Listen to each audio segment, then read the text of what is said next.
what I tell my students, what I tell other people when talking about this, is in order for IFR to make sense in our head, we must think about it from a standpoint of lost comms, lost communication.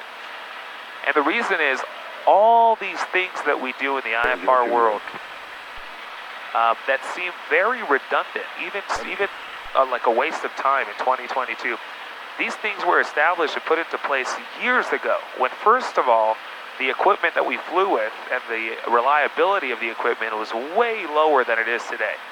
But second of all, the whole point of IFR really isn't to take care of things when everything's working, when you have communication and you're able to talk with ATC. The whole idea of IFR and all of its regulations and lost comms and everything is put into place for the event that things go haywire, and now things are no longer working the way we expect them to.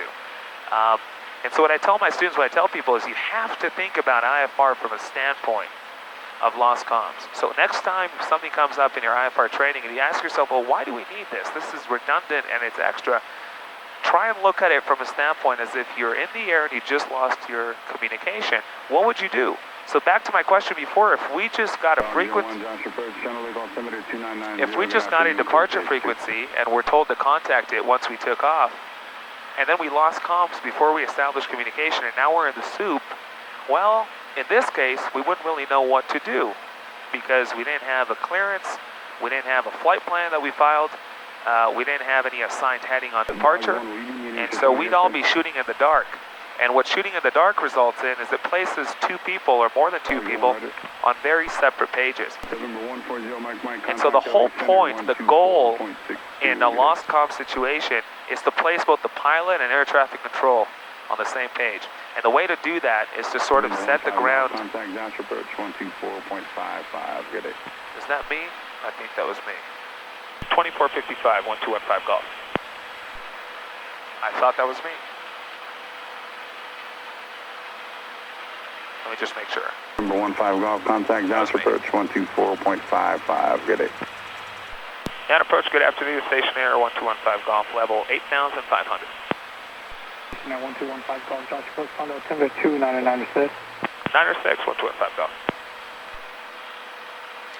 And so the whole goal of lost comms is to place the pilot and ATC on the same page. And the way we do that is by laying the groundwork and by establishing expectations and regulations on both ends prior to departure. So the event that we do lose comms, now we have what to fall on. So if you're familiar with the lost comms regulation, it talks about what are you going to do with your altitude, what are you going to do with your heading, with your right-left navigation, your vertical and your lateral navigation, how far along your route you could continue flying, where would you turn to in the event that you lost comms. So all those things are established before we even depart. And now if you lose comms, we have what to fall back on, and we know what to do. And so, and next time something comes up in IFR that doesn't make sense, think of it from a lost comms perspective. And also remember, a lot of this is stuck, back in the 40s, 50s, and things don't change all that quick when it comes to aviation. So keep that in mind as well.